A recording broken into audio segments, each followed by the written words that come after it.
E aí galera, tudo bem com vocês? Professor Ricardo aqui. Hoje nós vamos estudar limites laterais. Pessoal, então vamos primeiro para uma definição, mas não se preocupem, lá mais na frente na aula a gente vai fazer exemplos para ficar mais claro essa definição, tudo bem? Vamos lá então, ó. Seja f uma função definida em um intervalo aberto AC, dizemos que um número L é o limite à direita da função f quando x tende para A e escrevemos limite f de x quando x tende a A pela direita. Pessoal, esse sinalzinho de mais não quer dizer que você está só considerando valores positivos, não é isso. Aqui quer dizer que a gente está considerando valores à direita do A, tudo bem? Continuando a definição, o limite à direita existe se para todo epsilon maior que zero existe um delta. Pessoal, esse delta obrigatoriamente sempre vai depender do epsilon, tá? Tal que módulo de f de x menos L é menor do que epsilon sempre que o x é maior do que o A e menor do que A mais delta. Pessoal, e isso significa o seguinte, vamos olhar para a reta numérica aqui. Aqui eu tenho o A e mais na frente eu tenho o A mais delta. Então, eu vou sempre considerar valores do x que estão à direita do A. E conforme o valor do x se aproxima do A pela direita, o meu valor da função ele vai se aproximar desse número L aqui, ó. Certo? É isso que significa essa definição. Aí temos a seguinte observação. Se o limite de f de x quando x tende a A pela direita é igual a L, dizemos que f de x tende a L quando x tende a A pela direita. Foi exatamente, pessoal, o que eu mencionei anteriormente. Quando o meu x ele se aproxima do A pela direita, o valor da minha função se aproxima do L, certo? Continuando, usamos o símbolo x tendendo a A pela direita para indicar que os valores de x são sempre maiores do que A. Certo, pessoal? E aí o seguinte, pessoal, como a gente definiu o limite lateral à direita, nós também conseguimos definir o limite lateral à esquerda. Então vamos lá para a definição. Seja f uma função definida em um intervalo aberto dA. Dizemos que um número L é o limite à esquerda da função f quando x tende para A e escrevemos limite de f de x quando x tende a A. Agora, pessoal, pela esquerda. O negativo significa pela esquerda, tá? É igual a L. Se para todo epsilon maior do que zero existe um delta, lembrando novamente que o delta sempre vai depender desse epsilon, tal que o módulo de f de x menos L é menor do que epsilon sempre que o meu x for maior do que A menos delta e menor do que A. Observação, o símbolo x tendendo a A, negativo, significa x tendendo a A pela esquerda, tá? Ou seja, indica que os valores de x são sempre menores do que A. Como anteriormente, olhando aqui para a reta numérica, eu tenho aqui o valor de A e eu tenho A menos delta, fica sempre à esquerda do A agora. Os valores do x estão se aproximando do A pela esquerda. À medida que isso acontece, o valor da minha função vai se aproximando desse L. E esse L será o limite à esquerda. Então, pessoal, já que a gente já viu toda a definição de limites laterais, à direita e à esquerda, vamos agora resolver um exemplo para ficar mais tranquilo e mais claro o que significam os limites laterais. Me acompanhe aqui.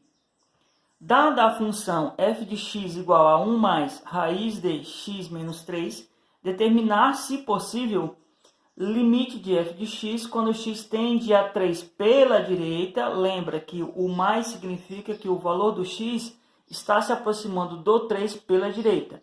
E também limite de f de x quando x tende a 3 pela esquerda. Lembrando que tendendo à esquerda usa o sinal de menos. Então, pessoal, para resolver então esse exemplo, vamos olhar aqui para dentro da raiz. Dentro da raiz eu tenho x menos 3. Dentro da raiz não pode ficar negativo. Então, o valor do x menos 3, que é o valor que está dentro da raiz, ele obrigatoriamente tem que ser maior ou igual a zero. Isso implica que o x ele tem que ser maior ou igual a 3. O que isso significa, pessoal? Significa que para valores menores do que 3, a minha função não está definida. Olha só, para valores menores do que 3, a minha função não está definida. Isso significa que o meu limite à esquerda não existe. E por que não existe? Porque a minha função não está definida para valores à esquerda do 3. E para eu calcular o limite à esquerda, eu sempre tenho que considerar esses valores.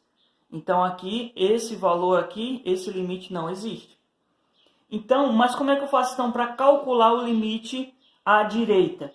Pessoal, todas as propriedades que eu mostrei para vocês na aula passada, elas servem para cá. Tá? Inclusive quando eu tenho uma raiz quadrada aqui.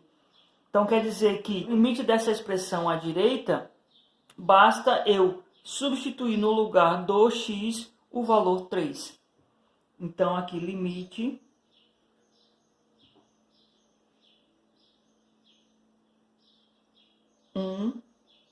mais raiz de x menos 3, quando o x tende a 3 pela direita, é igual. Então, aqui, pessoal, como que eu posso resolver? O limite simplesmente vai aparecer dentro da raiz. Então, vai ter limite x tendendo a 3 pela direita de x menos 3. Fechou a raiz. Isso é 1 mais raiz. Substitui o x por 3, fica 3 menos 3.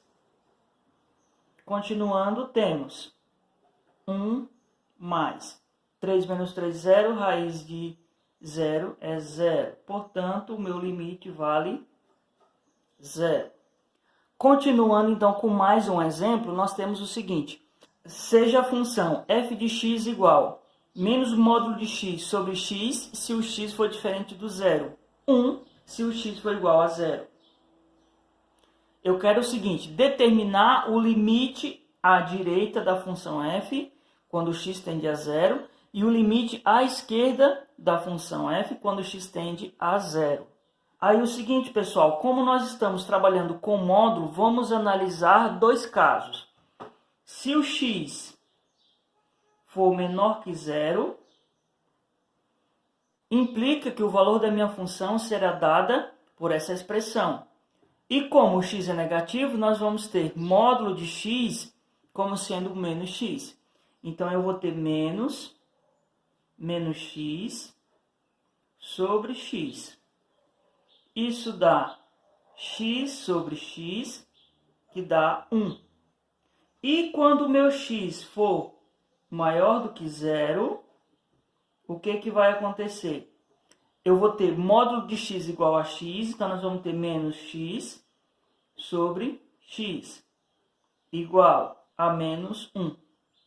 Então, pessoal, nós temos o seguinte. Para valores menores do que 0, a minha função está dando 1. Então, quer dizer que o limite, quando o x tende a 0 pela esquerda da minha função f, isso aqui é igual a 1. Agora, para x maior do que 0, ou seja, para valores de x à direita do 0, a minha função está dando menos 1. Isso implica que o limite da minha função, quando x tende a 0 pela direita, é igual a menos 1. E aí o seguinte, pessoal, para facilitar o entendimento desse exemplo, eu fiz aqui o gráfico dessa função. Perceba que para valores à esquerda do 0, a minha função vale 1 e para o 0 também ela vale 1. Para valores à direita do 0, a minha função vale menos 1. Tudo bem, pessoal? Por hoje era só. Espero que vocês tenham gostado. Se gostou, curte, compartilha. Eu vou deixar aqui também o link do meu Instagram para vocês me seguirem. Aqui embaixo na descrição do vídeo também vai estar o link do meu canal chamado Matemática X. Por hoje era só. Muito obrigado e até a próxima.